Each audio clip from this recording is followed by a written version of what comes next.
Olá, estamos aqui para mais uma mensagem da nossa celebração da noite, que é sobre a razão pelas quais famílias no nosso tempo fracassam.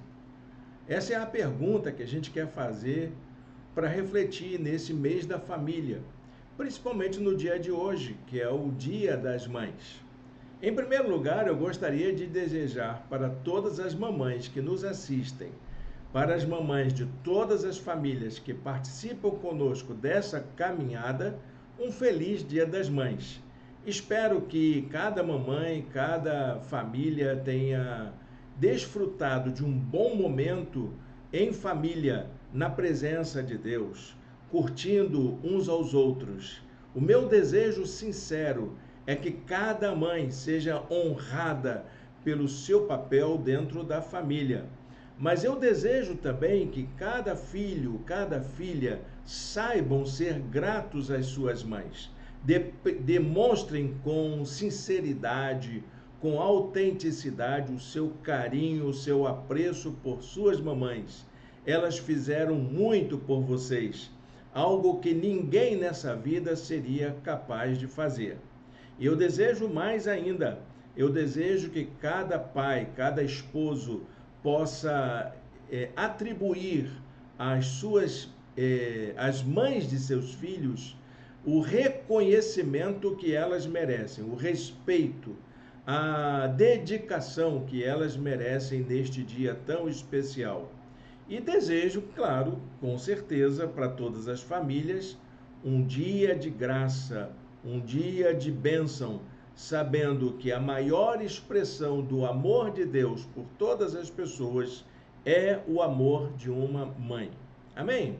Então, minhas irmãs, sintam-se abraçadas neste dia, que vocês se sintam recompensadas por tudo aquilo que fizeram. Eu sei que a vida inteira não será suficiente para retribuir a vocês tudo que vocês fizeram pelos seus filhos, mas eu tenho certeza que Deus olha com carinho para cada mamãe, para cada sacrifício que você fez, e há de recompensar no devido tempo, da forma mais sublime, aquilo que cada mãe fez.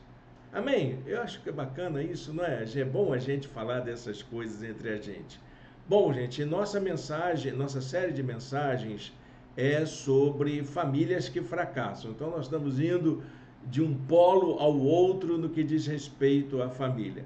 Partimos do desejo de uma família bem-sucedida em torno da figura da mãe e chegamos a essa ideia que nós vivemos nos dias atuais de famílias que não atingem seus propósitos, famílias que se frustram, famílias que fracassam.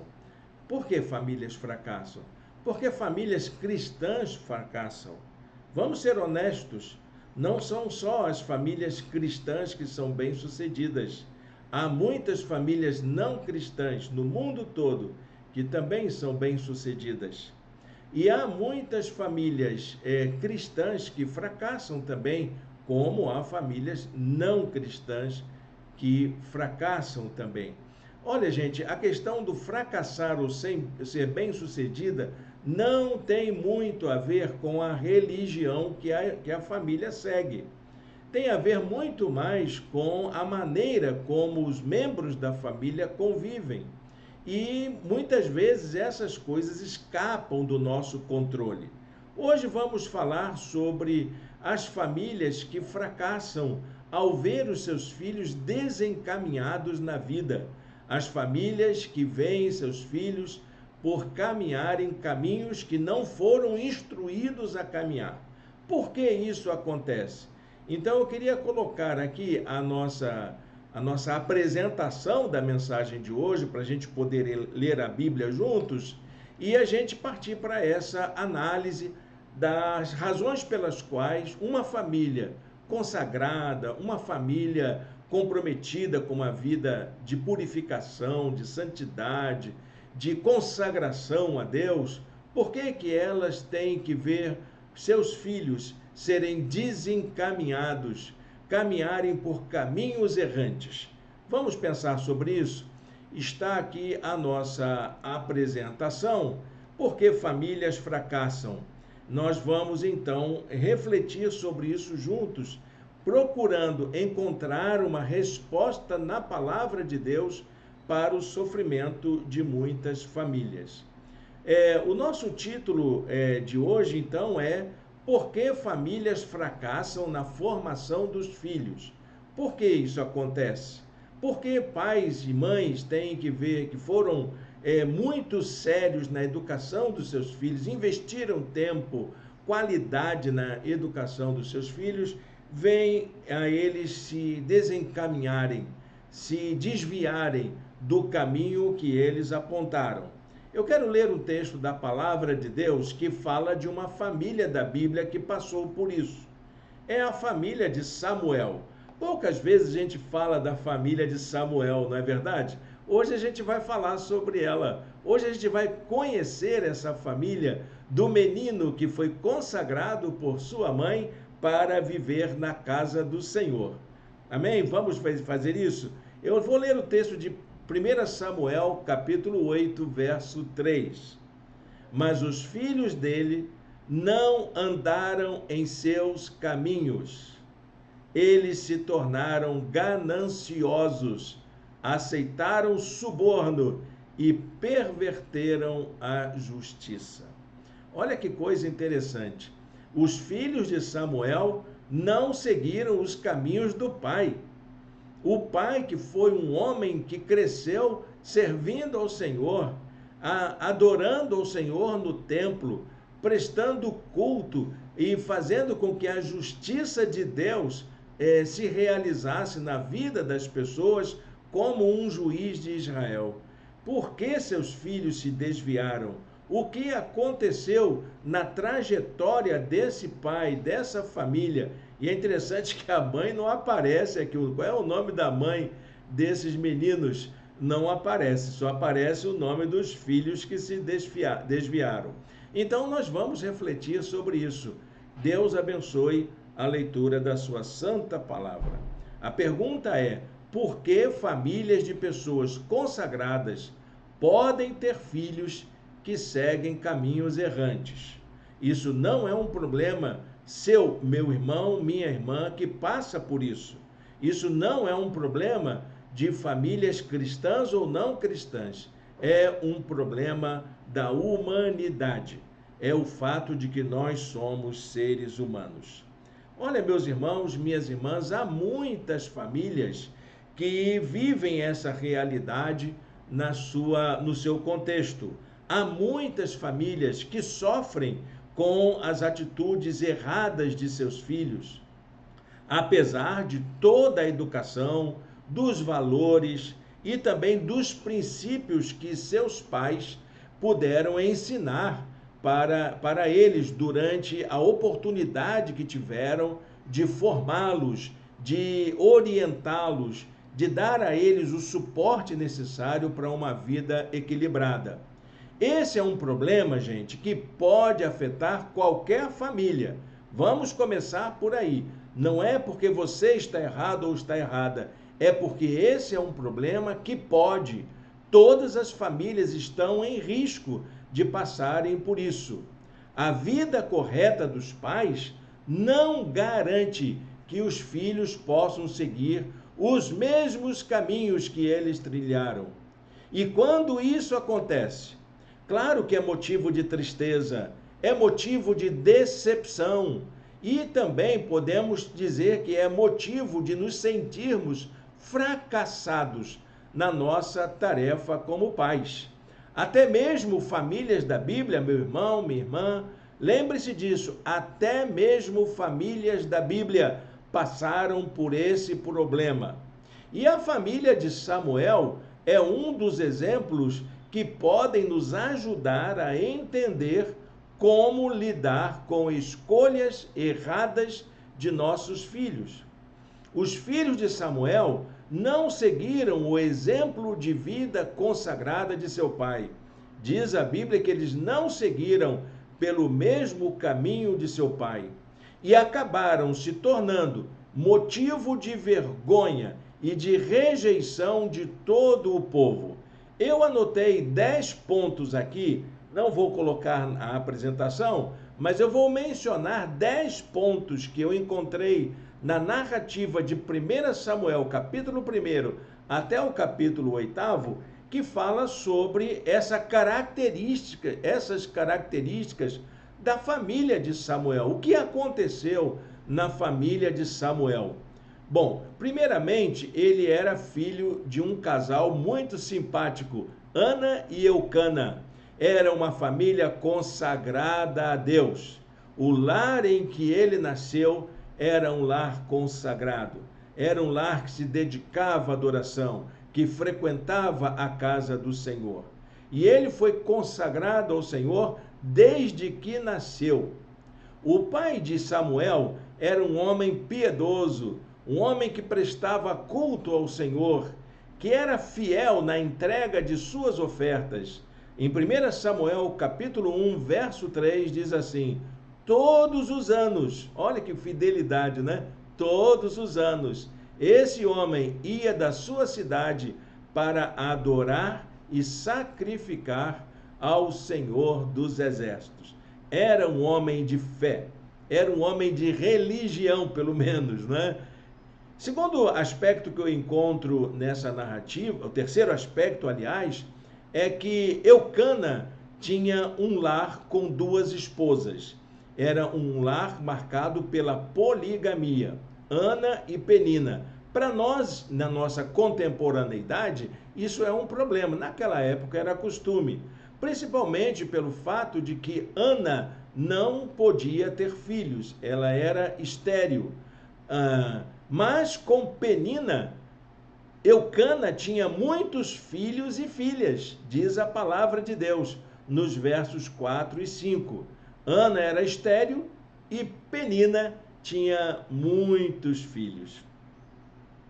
A relação entre um outro aspecto, o quarto aspecto dessa família de Samuel, era de que o lar de Ana, Penina e Eucana era um lar marcado pela rivalidade entre as mães. Diz a Bíblia que Penina, rival de Ana, provocava a ela excessivamente para a irritar. Imagina que lar era esse, que casa era essa, que convívio de sofrimento era esse para Ana, porque o Senhor a tinha deixado sem filhos. Ana se sentia culpada e oprimida pelo fato de não ter filhos. Isso está em 1 Samuel, capítulo 1, verso 6. Quinto aspecto que eu encontro na família de Samuel.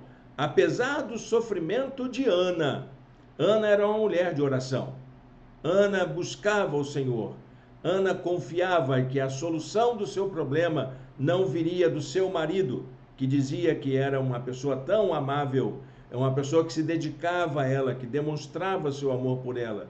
A solução viria de Deus. E era nele que ela depositava a sua confiança. Uma certa vez, ela foi ao templo com seu marido, e enquanto o seu marido prestava culto, ela foi para o lugar da oração e se ajoelhou e orava com insistência e lágrimas e muita emoção. Ela estava ali sofrendo. Diz o texto em 1 Samuel, capítulo 1, verso 10. E Ana, com amargura de alma, orou ao Senhor e chorou muito. Outro aspecto da vida de Samuel. É interessante que aquela atitude de Ana chamou a atenção do sacerdote, do sumo sacerdote e juiz de Israel, o sacerdote Eli. E Eli se aproximou dela e repreendeu a ela, mas ela disse: não, meu senhor, eu não estou bêbada, eu não estou com problema, eu estou aqui angustiada porque eu não tenho filho e eu estou sofrendo demais por causa disso. E aí Eli abençoa: vai em paz, o teu problema está resolvido. E ela foi para casa, diz lá no capítulo 1, verso 17. E quando ela voltou para casa, ela teve relações com seu marido, e ela então engravidou. Verso 19 do capítulo 1. Aí o que acontece? Vamos a mais um aspecto. Quando o bebê nasceu, a Ana deu a ele o nome de Samuel. É aí que Samuel entra na história. E ela, ao fazer isso, ela consagra o seu filho a Deus e faz um voto. O voto de entregar o seu filho para viver na casa do Senhor permanentemente até o fim da vida. Assim que acabasse o período da amamentação. E ela fez isso. Quando chegou o tempo, ela foi ao templo, à casa do Senhor, se apresentou a Eli e disse: olha que eu estava aqui no ano passado, eu orei e o Senhor disse que eu seria abençoada. Está aqui, eu fui abençoada e eu resolvi consagrar o meu filho para sempre, para viver na casa do Senhor. É o desejo de toda mãe, não é verdade? Toda mãe quer ver o seu filho bem-sucedido na presença de Deus. Toda mãe anseia por isso. E Ana fez isso de forma bastante radical. Ela entregou o seu filho para o sacerdote. E aí, então, ele viveu junto com Samuel durante toda a sua vida. E ele aprendeu a ouvir a voz de Deus. Ali, no convívio com Eli, ele aprendeu a ouvir o seu voto. Ela disse no dia que entregou o seu filho a Eli: era por este menino que eu orava, e o Senhor Deus me concedeu o pedido que eu fiz. Por isso também o entrego ao Senhor. Por todos os dias que viver, será dedicado ao Senhor. E ali eles adoraram o Senhor. 1 Samuel 1, 27 e 28. O que acontece com Samuel no seu crescimento? Ele tem uma experiência com Deus. Ele ouve a voz de Deus e ele orienta a sua vida por essa voz. Samuel se tornou juiz de Israel como sucessor de Eli.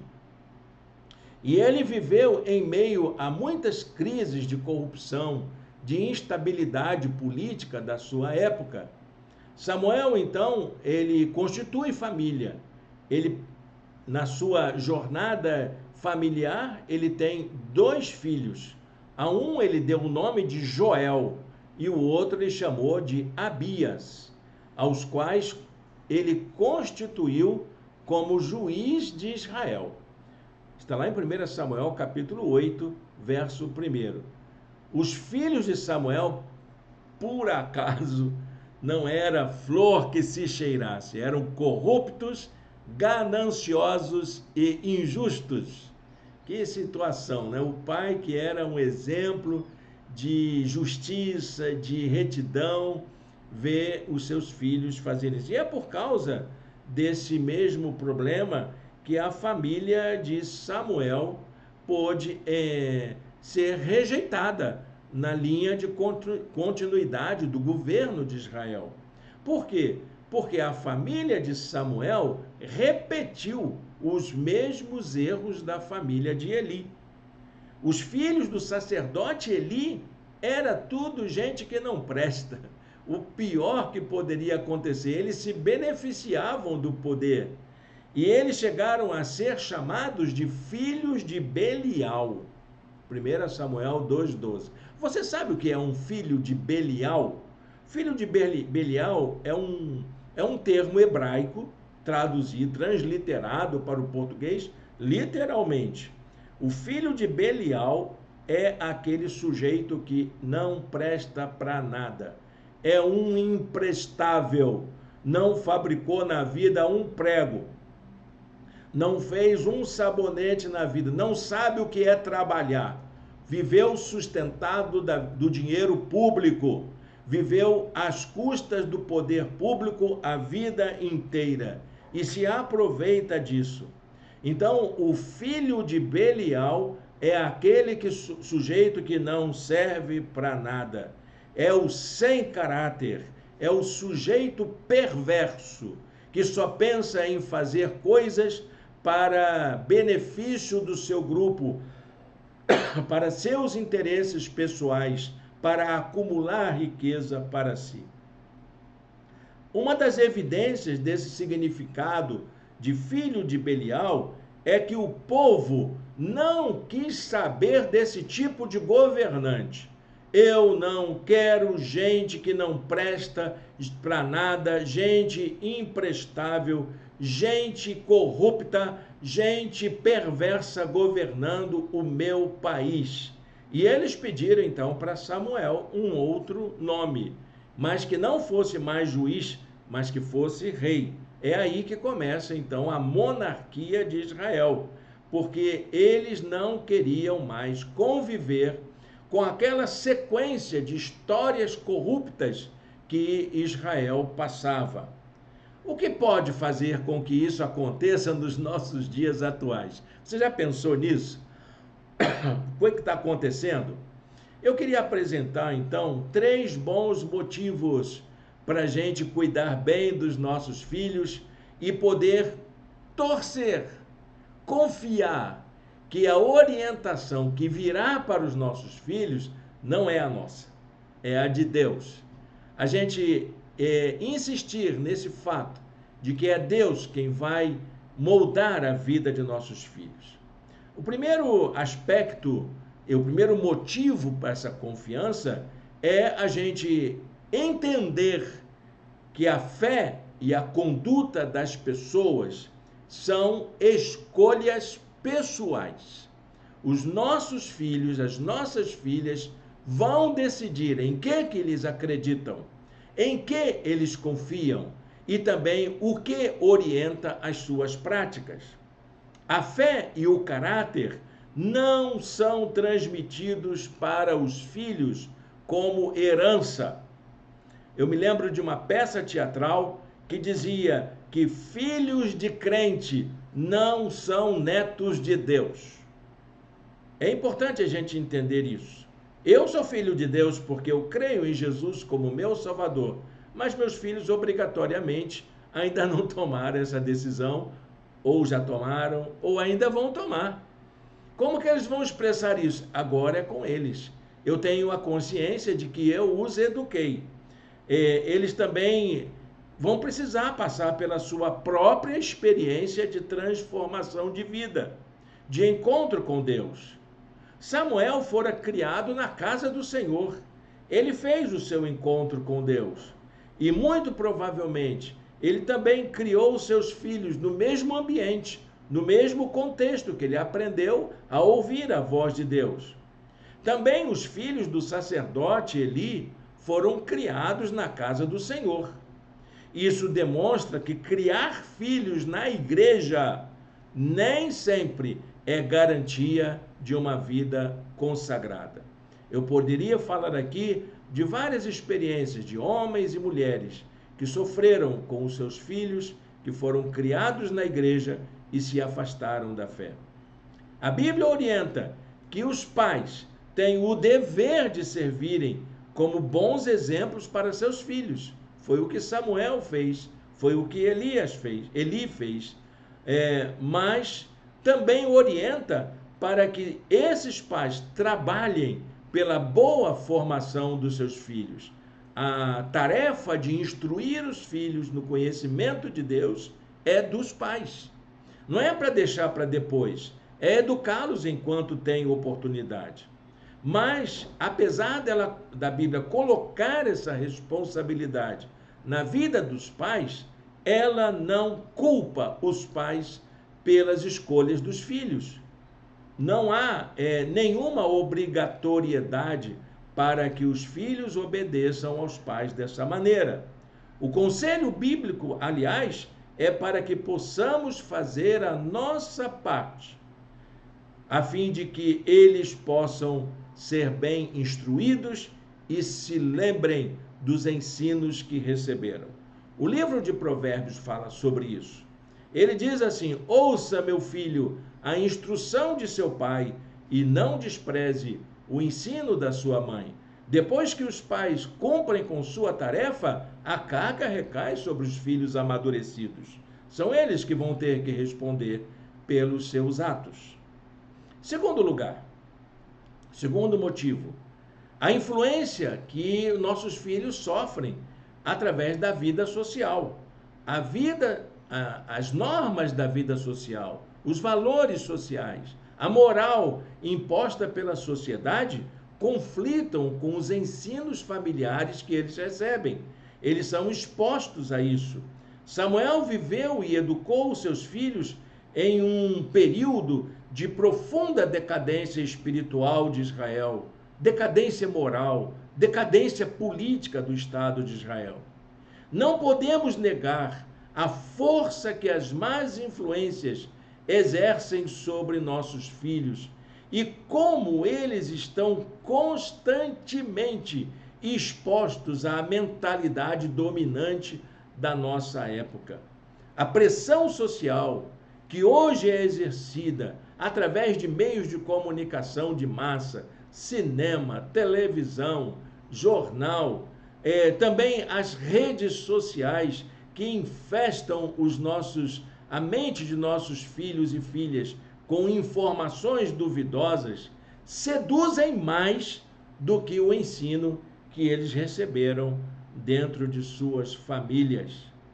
Todas as famílias estão expostas a isso, a esse bombardeio diário das ideias dominantes que afastam as pessoas do caminho da santidade, do caminho da retidão, da vida consagrada a Deus.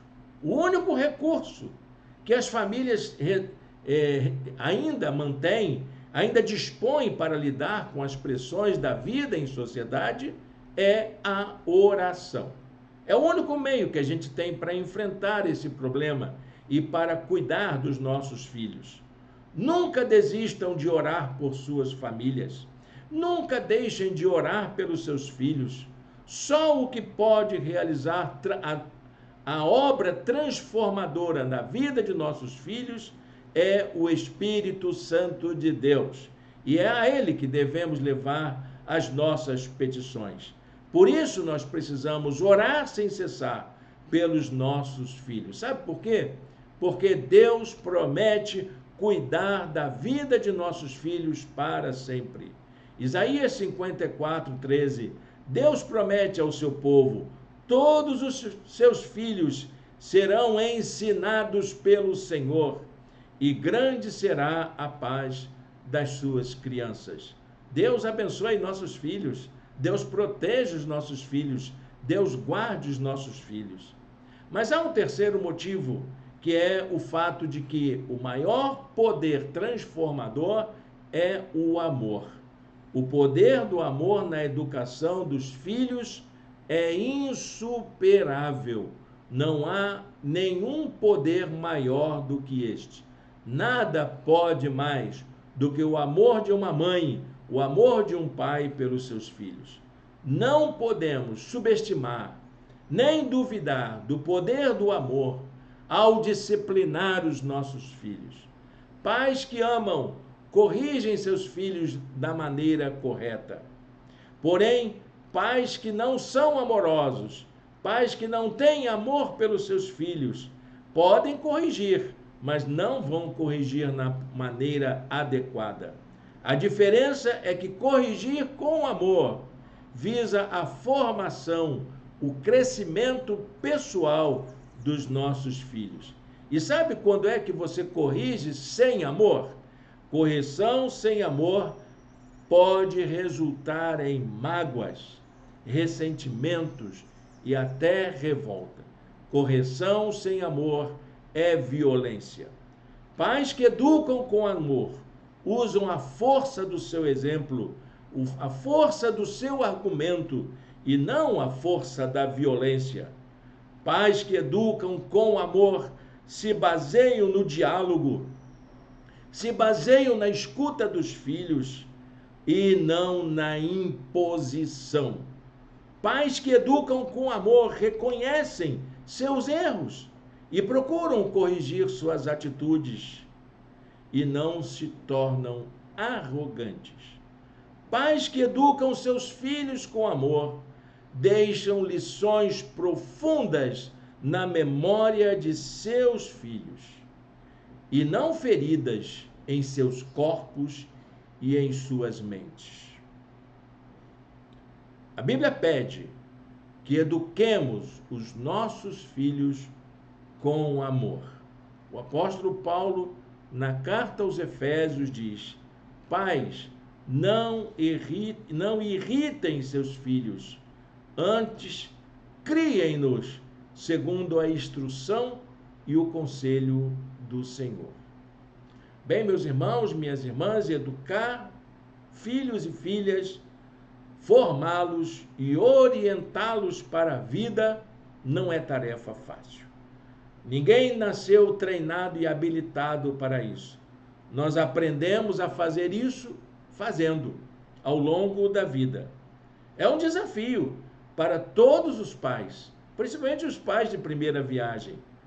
Principalmente também pelo fato de cada uma pessoa, cada filho, cada pai, cada mãe tem seu modo de ser. O modo próprio de compreender a vida, de se relacionar, e cada um vai construir a sua maneira de ser. Cada filho é de um jeito, cada um precisa ser tratado de um modo distinto do outro. Por isso que muita gente diz que nem sempre os pais amam os filhos do mesmo modo. Por que isso acontece? Porque eles são diferentes e a gente trata cada um de um modo diferente. Por isso que a educação dos nossos filhos precisa ser um exercício de amor. Chega um tempo em que eles vão precisar ser liberados. Vamos ter que permitir que os filhos voem com as suas próprias asas, que façam suas próprias escolhas e sigam seus próprios caminhos. Eles que vão escolher isso. Por essa razão, nós precisamos aprender desde cedo que o nosso papel, enquanto podemos, é oferecer a eles o melhor de nós mesmos, o melhor de nosso tempo, o melhor de nossa atenção, o melhor de nosso conhecimento, confiando que é Deus quem vai guiá-los e sustentá-los ao longo da vida. Há uma promessa bíblica para pais que instruem seus filhos com amor e sabedoria. A instrução dada de forma certa, na dose certa, jamais será esquecida. É o texto de Provérbios que a gente lembra sempre quando vai consagrar um bebê na igreja. Provérbios 22, 6. Instrua a criança segundo os objetivos que você tem para ela, e mesmo com o passar dos anos, não se desviará deles. Amém? Deus abençoe a leitura da sua santa palavra. Muito obrigado pela sua companhia aqui. A nossa igreja está reunida na Rua Mendissá, capítulo número 19, sala 707. E isso para nós é motivo de muita alegria a gente poder compartilhar com você essa informação. Eu convido você a estar conosco num dos domingos em que temos reunião. Nossas reuniões acontecem domingo sim, domingo não. Bom, domingo que vem vai ser o domingo sim, mas esse domingo sim, nós não teremos a reunião presencial, porque vamos nos preparar para o quarto domingo e a gente aproveitar fazer uma grande celebração na casa de uma de nossas irmãs de nossa igreja. Então, se você quiser nos conhecer, nos acompanhar, continue seguindo os nossos vídeos. Siga-nos para saber onde a gente está e quando a gente se reúne. E aí, então, a gente combina de estar juntos na próxima reunião presencial que tivermos. Feche seus olhos, fale com Deus. Vamos agradecer por essa oportunidade. Vamos agradecer pelas nossas mamães. A minha já está na glória, mas eu tenho a mãe dos meus filhos, eu tenho também as mamães da minha igreja, quero orar por elas. A mãe dos meus netos, do meu neto também, ela existe e quero mandar aqui o meu abraço para todas essas mamães que fizeram parte da nossa história. Senhor Deus e eterno Pai, muito obrigado por esta palavra nesta noite. Ajuda-nos, ó Deus, a colocá-la em prática em nossas vidas. Abençoe aquelas famílias que estão enfrentando lutas com seus filhos que desviaram-se da fé, filhos que seguem caminhos errantes, filhos que estão passando por dificuldades na vida por causa das suas escolhas diferentes da educação que receberam de seus pais. Dá-nos a tua bênção nesta noite. Abençoe também, Senhor, as mamães de nossa igreja, as mamães de nossas famílias, as mamães que nos trouxeram ao mundo nossos filhos e trouxeram ao mundo também nossos netos e bisnetos. Nós te pedimos que seja assim. Em nome de Jesus. Amém. Amém, meu irmão. Estamos chegando assim ao final da nossa transmissão. Que Deus abençoe sua vida, que Deus lhe dê graça, que Deus lhe dê vitória nesse momento tão especial de nossa reflexão. Até o próximo domingo. Que Deus o abençoe, que Deus a abençoe.